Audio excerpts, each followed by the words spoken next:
So, of course, this is actually absolutely true. But this also strengthens the point about how Christianity is for all of us. Because the fact that they did twist the Bible and remove certain aspects of the Bible, what were those aspects they removed?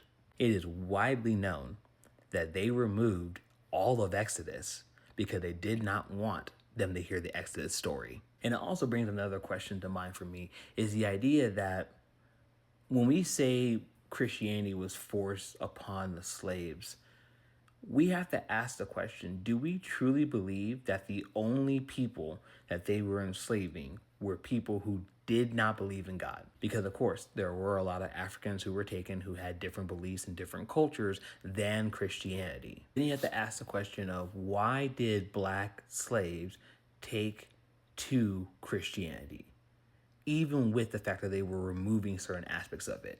It's one or three things. One, it is the fact that Christianity is that powerful that even in their enslavement and even in the fact that they were literally taking out parts of the Bible, they still found hope in the Word of God.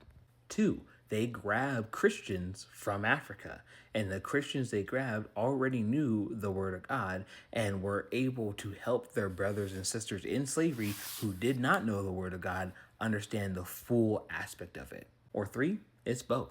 You had people who were Christian who were taken from Africa, and you had people who weren't Christian who had their own cultures, and yet when Christianity was forced upon them, they found something in it that made them latch onto that instead of the gods that they knew from their homeland. However you want to look at this, it does bring up the fact that even through such a terrible situation, the Lord was still working. And that is the whole point of the gospel narrative, is that through humanity doing terrible crap, the Lord still shows up and works things out for the good of those who love him and who are called according to his purpose and to his glory.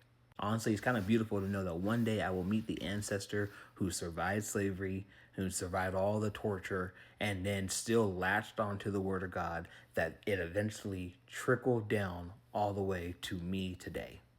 That doesn't show you how powerful the word of God is, even in the midst of all the chaos. Well, it is what it is.